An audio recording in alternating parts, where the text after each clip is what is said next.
আসসালামু আলাইকুম। কেমন আছেন? ভালো কে থাকতে দিচ্ছেন? ভালো থাকতে দিলেন? যা শুরু করছেন, এখন তো প্রবাসে যাওয়া ছাড়া উপায় নাই। মানে নিজ দেশে তাহাজ্জুদ পড়ার চাইতে এখন কাফেরদের দেশে গিয়ে ফরজ পড়তে ইচ্ছা করতেছে। এমন সিস্টেম করে ফেলছেন, এমন অবস্থা করে ফেলছেন। এক নিরীহ দলকে কাফের, মুশরিক, খুনি, দোসর, ইহুদি, খ্রিস্টান, মোসাদের দালাল বানায় ফেললেন, ফিতনাকারী বানায় ফেললেন, মসজিদ থেকে পর্যন্ত বাইর করে দিচ্ছেন। কোন অপরাধে ভাই? কোন অপরাধে? কি করছি আমরা আপনাদের? টঙ্গিতে গেছি এই জন্য? টঙ্গিতে কেন গেলাম? আপনাদেরকে মারার জন্য? দেশের বিরুদ্ধে ষড়যন্ত্র করার জন্য? মিছিল মিটিং করার জন্য? দেশে অরাজকতা সৃষ্টি করার জন্য? এই জন্য গেছি আমরা টঙ্গিতে।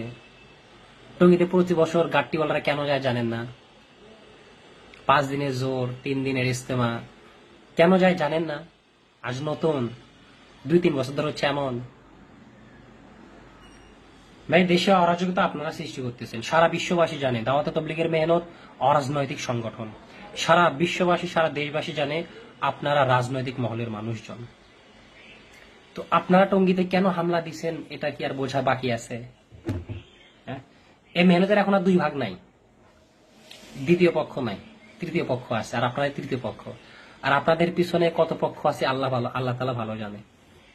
আর আপনারা কাদের কাঠ খড়ে পুড়তেছেন, কি আপনাদের কল কাঠে নাড়তেছে, এটাও আমরা জানি, সকলেই জানে। হ্যাঁ, তো ভাই এইসব করে কি পাবেন বলেন তো? এসব করে আপনাদের লাভটা কি? আমরা ওইখানে বড়দের ফয়সালা অনুযায়ীতেই গেছি। আমরা ওখানে সরকারের নির্দেশনা অনুযায়ী গেছি। সরকার আমাদেরকে আশ্বাস করছিলেন যে 16 তারিখে দেশের প্রোগ্রাম আছে, প্রোগ্রাম শেষ করার পরে আমরা মাঠ বুঝাই নিব, দেন আপনাদেরকে মাঠ বুঝাই দিব। আপনারা তো জোর করছেন 5 দিনের, করেন নাই। আমাদেরকে দেখছেন বাধা দিতে, কোথাও সভা, সেমিনার, সম্মেলন, মিছিল, মিটিং করতে দেখছেন। ইভেন ফেসবুকে আপনাদের বিরুদ্ধে পোস্ট করা হয় নাই, বরং আপনাদের জন্য দোয়া করা হয়েছে, খুশি হয়েছে। আমিও খুশি হয়েছি যে আমাদের ওলামা ইকরাম জোর করতেছে। কিন্তু আমাদের ব্যাপারে বাধা কেন দিলেন? আমরা 5 দিনের জোর করতাম, শেষ করে চলে আসতাম। মাঠ তো আপনারা সারা বছর তো আপনারা ব্যবহার করেন। কাকরেল কেন? কি দরকার দখল করার?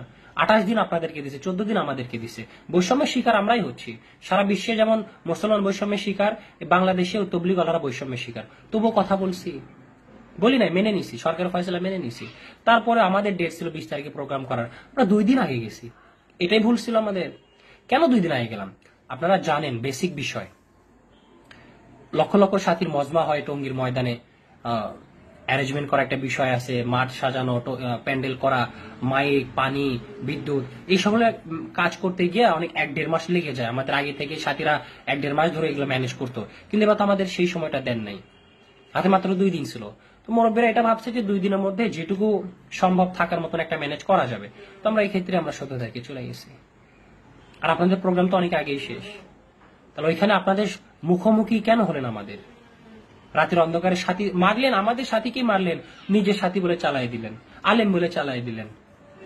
লজ্জা করে না? ভয় করে না? একে তো অপরাধ করলেন, তারপর মিথ্যা বলতেছেন, মিথ্যা দাবিও করতেছেন। সরকার সবই দেখতেছে।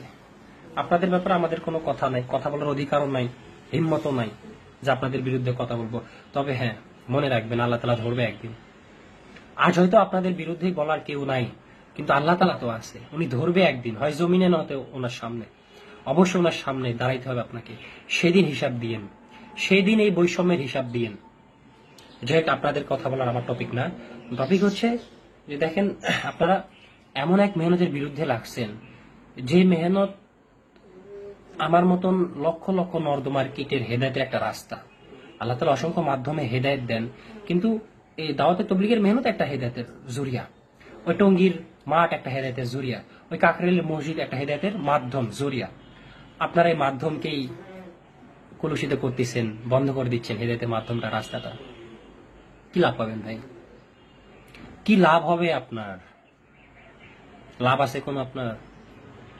আমার মতন শত শত মানুষ, দিনহারা মানুষ দাওয়াত তাবলীগের মধ্যে ঢুকে দিন পাইতেছে, নিজেকে পরিবর্তন করতেছে, নিজের অন্ধকার জগৎ থেকে বের আসার চেষ্টা করতেছে। শরীরে সুন্নতের লেবাস লাগাইছে, মাথায় টুপি রাখছে, মুখে দাড়ি রাখছে, এই মেহনতের সাথে থাইকে থাইকা, এই গাট্টিওয়ালার সাথে পিছিয়ে ঘুরে ঘুরে। আল্লাহ নাম কি আমাদের শুধু নামেই জানতাম, আল্লাহ একজন সৃষ্টি করছে, ওনার মর্যাদা জানতাম না, ওনার সম্মান জানতাম না। হুজুর ইসলাম জানতাম শুধু নবী, ওনার ওনার আহমিয়ত, ওনার মর্যাদা, গুরুত্ব আমরা বুঝতাম না। এই তবলিগওয়ালাদের সাথে থেকে থেকে ঘুরে ঘুরে দুই এক আয়াত শোনায় শোনায় শিখায় শিখায় এত দুনিয়া আসছে। আর সেই মেহনতকে আপনি বাধা হয়ে দাঁড়াইছেন। আপনি কলেজ, ইউনিভার্সিটি, স্কুল, কলেজের দিকে তাকায় দেখেন না, কত শত যুবক এমন আছে যে যারা শার্ট প্যান্ট পরে ঢুকতেছে, অথচ বের হওয়ার সময় পুরা সুন্নতি লেবাস, মুখে দাঁড়িয়ে। দেখেন, স্মার্টফোন ইউজ করতো, গিটার বাজাইতো, মানে মিউজিক, এই সেই, নিশা, সিগারেট, মদ, জুয়া, পার্ক, গার্লফ্রেন্ড, রেস্টুরেন্ট, সবসময় ব্যস্ত থাকতো। সে ছেলে আজ স্মার্টফোনও ইউজ করে না। দেখেন, আছে না, আসলে আমার সাথে যোগাযোগ দেখা দিব না, অসংখ্য আছে, অসংখ্য আছে ভাই। ভাই আমরা আমরা হেলদি ফ্যামিলি থেকে বিলং করি নাই, আমরা হেলদি সোসাইটি থেকে বিলং করি নাই। আমাদের ঘুম ভাঙছে ঝগড়া, মারামারি, কাটাকাটি শব্দে, আবার ওগুলো দেখে দেখে ঘুমাইতে গেছি। গুন্ডাদের আতস ঘরে, গুন্ডাদের আতস মানে মহল্লাতে আমরা বড় হয়েছি। গ্যাংস্টার ক্রিয়েট হয়, গ্যাংস্টার মান সব সময় খুন খারাপি, মারামারি, ঝগড়াঝাড়ি লেগে থাকে। আমরা এমন ফ্যামিলি থেকে বিলং করে আসি। আমরা মাকা লাডলা না, বাবা মার ভালোবাসা, আদর্শ, যত্ন, এসি রুমে খাইকে, বেডরুমে এই সেই খাবার, হেলদি ফুড, অর্গানিক ফুড খাই আমরা বড় হই নাই। আমরা এমন বিলং করি না, করিও নাই, পাইও নাই। আমরা বাস্তবতা দেখে দেখে বড় হয়েছি, বাস্তবতাকে ফেস করে বড় হয়েছি, বাস্তবতার মধ্য দিয়ে বড় হয়েছি আমরা। আমাদের আমাদের পাস্ট, আমাদের প্রিভিয়াস অনেক অন্ধকার, অনেক ডার্ক। শুধু আমার না, সকলের অনেক আছে, অনেক আছে, অনেক আছে এমন আমাদের তবলিগের মধ্যে। ওসি, এসপি, ডিসি, ম্যাজিস্ট্রেট, জজ, এই সেই, রিক্সাওয়ালা, চামার, মুসি, মেথর, সবাই তবলিগের সাথে সম্পৃক্ত। অথচ দেখেন তাদের প্রিভিয়াস লাইফ দেখেন, তবলিগে ঢোকার পর তাদের এখন লাইফ দেখেন। ব্যাংকে জব করতো, ব্যাংকে চাকরি ছেড়ে দিয়ে নিজের ছেলেকে মাদ্রাসায় ঢোকাই দিছে এই তবলিগে লাগার পরে। ব্যাংক থেকে চুল্লে থেকে ছেলে আসছে, ছেলে এখন আবদার হয় হারাম ছাড়বা নয় আমি বাড়ি ছাড়বো, হয় চাকরি ছাড়বো না বাড়ি ছাড়বো। একটাই ছেলে ভালোবাসার খাতিরে ব্যাংকে চাকরি ছেড়ে দিছে। শত শত উদাহরণ আছে, কত নিবেন আপনি? ব্যাংকের জিএম চাকরি ছেড়ে দিয়ে দই বিক্রি করতেছে এখন, কত নিবেন? সিঙ্গার গান গার্জনা ছেড়ে দিয়ে তবলিগ করতেছে, বহুত আছে ভাই। আর আপনি সেই মেহনতেই খাপলা দিয়ে ধরছেন, টুটি চিপে ধরছেন, বাধা হয়ে দাঁড়াইছেন। কি লাভ পাবেন আপনি? কি লাভ হাসিল করবেন আপনি এই মেহনতে বাধা দিয়া? একটুও ভয় করতেছে না নিজে আলেম, এই সার্টিফিকেটে জান্নাত পেয়ে যাবেন, অত সহজ? নো ম্যান, এত সহজ না। ইতিহাসের দিকে তাকান, নমরুদ, হামান, ফেরাউন এদেরকে ধ্বংস কখন করছে? যখন মেহনতে বাধা হয়ে দাঁড়াইছে। হুসাইন সালাম যেই মহামানব একটা কাফের লাশ দেখা কান্না করতেছিলেন, ওই মহামানব ময়দানের নামে কতগুলার গর্দান উড়াই দিছে, মনে আছে? গণনায় আছে কতগুলা কাফের গর্দান উড়াইছে উনি। কেন উড়াইলেন বলেন? যে মহামানবকে উম্মতের কল্যাণের জন্য, হেদায়েতের জন্য পাঠানো হয়েছে, ওই মহামানব ময়দানের নামে গর্দান উড়াই দিচ্ছে। কোন প্রেক্ষিতে গেলে উনি এই কাজটা করতে পারে?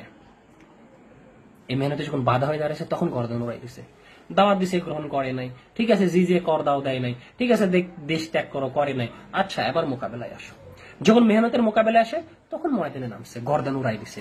আপনাদেরও গর্দান উড়বে ইনশাল্লাহ, আপনাদের গর্দান উড়বে। আমি উড়াবো না, সেই ক্ষমতা আমার নাই, সেই ইচ্ছাও আমার নাই। আল্লাহ তাআলা উড়াবে আপনাদের গর্দান। সেই দিনের জন্য নিজেকে প্রস্তুত রাখেন। আর যা করতেছেন মোটেও ভালো করতেছেন না, মোটেও ইনসাফপূর্ণ কাজ করতেছেন না। কাফের, মুশরিক, বেদাত, ইহুদির দালাল, রয়ের দালাল, এর দালাল, ওর দালাল বানাই ফেলছেন। আর নিজেদের দিকে নিজের কিচ্ছুই না। আপনাদের মাদ্রাসায় যে এত অকারেন্স হয়, পাইলিং, খুন, ধর্ষণ, গুম, 2 ঘন্টার বিয়ের চুক্তি, মসজিদের সহবাস, কখনো দেখছেন আমাদেরকে কথা বলতে? বলছি কখনো? কখনো সভা, সেমিনার, মিছিল, মিটিং করছে আপনাদের বিরুদ্ধে, লিফলেট ছাড়াইছি, পোস্টার, ব্যানার টাঙাইছি, ফেস্টুন করছি, দেখছেন কখনো? আমাদের হক, আমাদের ডেট, আমাদের প্রোগ্রাম, আমাদের মেহনতের ময়দান, আমরা গেছি, আমাদের বিপক্ষে দাঁড়াইছেন, সংঘর্ষ হয়েছে, আমাদের সাথী মেরে ফেলছেন, ওই লাশটা কেউ না রাজনীতি শুরু করছেন। ছি, ধিক্কার আপনাদের উপরে। মরলো আমাদের সাথী, নিজের সাথী বলে দাবি চালাই দিচ্ছেন, একটু লজ্জা করে না? ভাই মেহনতে কি পাবেন বাধা দিয়া? কি পাবেন মেহনতে বাধা দিয়া? আল্লাহর রাস্তায় ভাই বন্ধ করেন, আল্লাহর রাস্তায় বন্ধ করেন। অসংখ্য দিনহারা মানুষ এই রাস্তায় এসে দিন পাইতেছে, নিজেকে পরিবর্তন করতেছে, রিসাইকেল হয়ে যাচ্ছে এই মেহনতে ঢুইকা। পাস এক একটা পাস্ট দেখলে শুনলে শোনেন নাই তো কখনো, দেখেন নাই তো কখনো। আপনারা কখনো মাদ্রাসার 4 গন্ডি থেকে বের হয়েছেন? হ্যাঁ, বের হন কখনো, হেলিকপ্টার থেকে আসেন স্টেজে, মাইক হাতে নিয়ে 45 মিনিট 1 ঘন্টা বয়ান শেষ, হেলিকপ্টার করে আবার নিজের মাদ্রাসা নিজের কামরায় আসছেন। কখনো উম্মতের দাঁড়ে দাঁড়ে উম্মতের গেটে কখনো নক করছেন, ঠোকা দিছেন? উম্মত কি অবস্থায় আছে, কি অবস্থায় ওই কলেজের হোস্টেলের ছেলেটা রাত অতিবাহিত করতেছে দেখছেন? কখনো খোঁজ নিছিলেন? হাফ প্যান্ট পরা গার্লফ্রেন্ড, রেস্টুরেন্ট, মদ, জোয়া, উইট, এই সেই হ্যান ত্যান হাবি যাবি কত কিছু, কখনো গিয়ে বলছেন ভাই এগুলা করা হয় না, জাহান্নামের ভয় করো, আল্লাহ তাআলার আযাবের ভয় করো, জান্নাত আছে তোমার জন্য, পুরস্কার অপেক্ষা করতেছে, হুর অপেক্ষা করতেছে? কখনো বলছেন এগুলো আমাদেরকে? কাছে আইসা অন্ধকারের যুগে ডুবেছিলাম, অন্ধকারের মধ্যে ডুবেছিলাম। এই গাট্টিওয়ালারা গিয়া হাতে ধরে পায়ে ধরে 2-4 টাকা খাওয়াইয়া তোষামত খোসামত কইরা নিয়ে আসছে। এই সুন্নতি লেবাস ছিল না শরীরে, এই টুপি মাথায় ছিল না, দাড়িও ছিল না। এই মেহনতে এসে দেখেন অসংখ্য যুবকের জীবন পরিবর্তন হয়ে গেছে, জিন্দগি পরিবর্তন হয়ে গেছে। আজ আমাদের পিছনে উঠে পড়ে লাগছেন। কি ভুল করলাম? কোন ভুলের কারণে?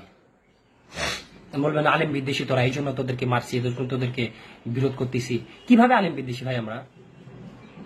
আমরা আলেম কিভাবে বিদ্বেষী বলেন? আমাদের তবলিগের প্রথম সবক হইতেছে আলেমকে সম্মান করা, মর্যাদা করা, তারা নবীর ওয়ারিস, তার মাথার তাজ, তাদের জিয়ারত করা ইবাদতের সমতুল্য। এগুলো মানুষের দ্বারা আমরা বলে বেড়াই। আপনাদের সম্মান মর্যাদা আমরা মানুষের কাছে গিয়ে গিয়ে বলে বেড়াইছি। নিজের ছেলেকে মাদ্রাসায় দাও, আলেমের এই ফাজাইল, হাফেজের এই ফাজাইল, হাফেজের মা বাবার এই ফাজাইল, এগুলো আমরা বলে বলে বেড়াইছি। আমরা আলেম জন্ম দিই মিয়া, আমরা আলেম বিদ্বেষী না, আমরা আলেম জন্ম দিই। আমাদের ভাই ভাতিজা সবগুলোর মাদ্রাসায় দিছি। আনেন, হয়ে যাক জরিপ একটা। আপনি 100টা আলেমকে এক জায়গায় করেন, আমি 100টা আমার মূর্খ গাট্টিওয়ালাকে এক জায়গায় করি, দেখি তাদের 100টা ছেলে মেয়েকে কোথায় পড়াচ্ছেন, আর আমার গাট্টিওয়ালা মূর্খ ভাইদের 100টার ছেলে পেলেদেরকে কোথায় পড়াচ্ছেন। প্রমাণ হয়ে যাবে।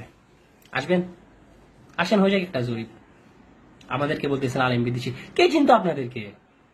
কিন্তু দুচতও না, সিন্নিখোর বলে ডাকতো আপনাদেরকে, সিন্নিখোর। যাইতেন মানুষের দ্বারে কখন? সপ্তাহে একবার রিসিপ্ট নিয়া, বছরে একবার রিসিপ্ট নিয়া, চামড়ার রিসিপ্ট নিয়া, জাকাতের রিসিপ্ট নিয়া। আসছিলেন কখন আমার হেদায়েতের জন্য? আসেন নাই। আজ আমরা যখন আপনাদের সম্মান বিলি করে বেড়াচ্ছি, আপনাদেরকে চাচ্ছি মাথার উপরে রাখতে, আর আপনারা আমাদেরকে এই ট্যাগ লাগাই দিলেন আলেম বিদ্বেষী, তোরা কাফের। স্যালুট আপনাদের, স্যালুট আপনাদেরকে, আপনাদের ব্যবহারের কারণে। যাই হোক ভাই, আর কিছু বেশি কথা বলতে চাই না। আল্লাহর জন্য, আল্লাহর ওয়াস্তে এগুলো বন্ধ করেন। যা শুরু করছেন আল্লাহ তাআলাও সহ্য করবে না, এগুলো বন্ধ করেন। আমরা আলেম বিদ্বেষী না, আমরা চাই আপনারা আমাদের সামনে থাকেন, আমরা আপনাদের পিছনে থাকি, আমাদের পাওয়ার বাড়বে। এগুলো বাদ দেন। শেষ কথা হচ্ছে, বর্তমান যে অবস্থা আমাদের সাথীর জন্য, শেষ কথা, বর্তমান যে অবস্থা এটার জন্য তারা দায়ী না। তারা যে রাজনৈতিক হোক, অরাজনৈতিক হোক, যেটাই হোক, ওরা দায়ী না। দায়ী আপনি, আমি, আপনারা, আমার আমল। এর হযরতের কথা।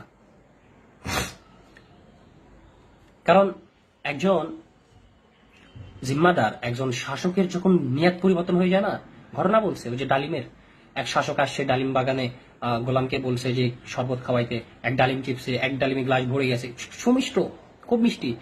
খাওয়ার পরে পরে দিলে এরাদা পরিবর্তন হয়ে গেছে। আরে আমার জমিনে, আমার রাজ্যে এত সুন্দর বাগান, এত সুমিষ্ট ফল, অথচ আমি এখানে ট্যাক্স বসাইনি। শুধু দিলের এরাদা পরিবর্তন হয়েছে, সাথে সাথে সুমিষ্ট ফল তিক্ত হয়ে গেছে। আপনি আমি আজিমির শান দাওয়াতের মেহনত করি, আপনার আমার দিলের অবস্থা যখন পরিবর্তন হয়ে যাবে, দিল যখন মিডিয়ামুখী হয়ে যাবে, দিল যখন প্রশাসনমুখী হয়ে যাবে, দিল যখন সরকারের মুখী হয়ে যাবে, দিল যখন একটা ওসি এসপিডিসি সামান্য সিগনেচারের মহতাজ হয়ে যাবে, তাহলে ভাবেন এই মেহনতের কি পরিমাণ ক্ষতি হইতে পারে। হচ্ছে, আরো হবে, যদি আমাদের অবস্থা পরিবর্তন না হয়, যদি আমাদের দিলের অবস্থা মাখলুকমুখী থেকে আল্লাহ তাআলার মুখী না হয়, আরো অবস্থা খারাপ হবে। এই জন্য হজরজির ফয়সালা হচ্ছে সবরের সাথে চুপ থাকা। আর যে আমলের কথা বলছে, মসজিদ আবাদ, ঘর আবাদ, ইনফিরাদি দাওয়াত আর ইনফিরাদি আমলের সাথে লাগিয়ে থাকা। ইনশাআল্লাহ চেষ্টা করব। আর আজকের পর থেকে আমিও এসব ব্যাপারে আর অনলাইনে আসবো না, ভিডিওতে আসবো না, ইনশাআল্লাহুল আজিজ।